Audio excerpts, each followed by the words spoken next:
Informasi selanjutnya, Saudara Rina Wulandari, istri Kopda Muslimin yang menjadi korban percobaan pembunuhan yang diduga kuat didalangi oleh suaminya sendiri, dipindahkan ke Rumah Sakit Umum Pusat Dr. Karyadi Semarang. Korban sebelumnya menjalani perawatan medis dan operasi pengangkatan peluru di Rumah Sakit Hermina Semarang. Rina Wulandari, wanita berusia 34 tahun, yang menjadi korban penembakan di depan rumahnya di Jalan Cemara 3 nomor 1 Semarang, dirujuk ke Rumah Sakit Umum Pusat Dr. Karyadi Semarang karena harus dirawat intensif dengan fasilitas lebih lengkap. Kondisi kesehatan Rina disebutkan sempat menurun.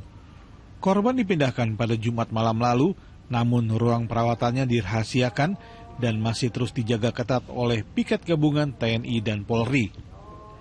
Setelah menjalani operasi pengangkatan proyektil yang bersarang di perut bagian kiri pada Senin 18 Juli lalu, sebenarnya Rina sudah bisa diajak bicara.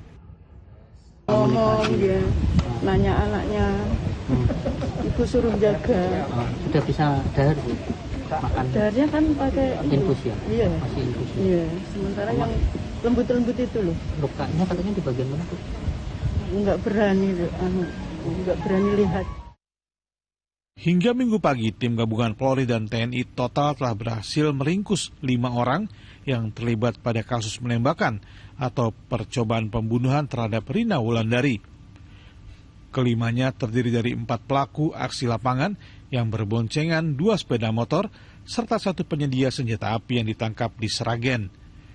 Kopda M, suami korban yang mendalangi penembakan yang dinyatakan menghilang pasca kejadian, hingga kini belum berhasil ditangkap. Telah melakukan penangkapan terhadap 5 tersangka, di mana statusnya 4 tersangka adalah eksekutor lapangan langsung, 4 orang yang di lapangan pada saat kejadian. Kemudian 1 lagi adalah tersangka yang menyediakan senjata api yang digunakan oleh para pelaku untuk melakukan penembakan.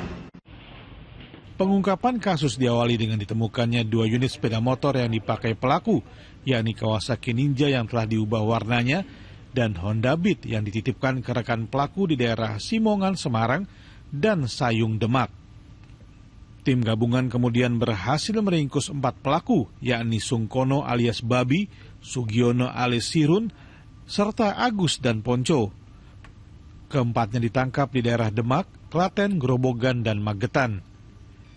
Hasil penyelidikan sementara menyebut para pelaku disuruh oleh Kopral 2 Muslimin yang tak lain adalah suami korban sendiri dengan imbalan uang ratusan juta rupiah.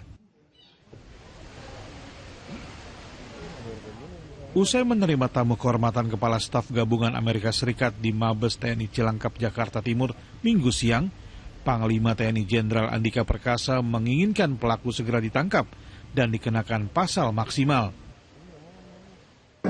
Nah, berarti yang masih at large, yang masih hilang adalah mastermind-nya ini, yaitu suami korban sendiri. Karena dari semua keterangan saksi menunjuk ke suami korban, Kopral 2M. Jadi ini yang kita terus kejar, tetapi juga kita sudah siapkan pasal-pasal semua yang relevan kita kenakan. Bukan hanya pasal di KUHP, kemarin sudah saya sebut, pasal 340, pasal 53 Junto 340, tapi juga KUHP militernya. Panglima TNI memastikan kasus ini akan diselesaikan dengan cara proporsional. Agus Hermanto dan Triwibowo melaporkan dari Semarang, Jawa Tengah dan Jakarta.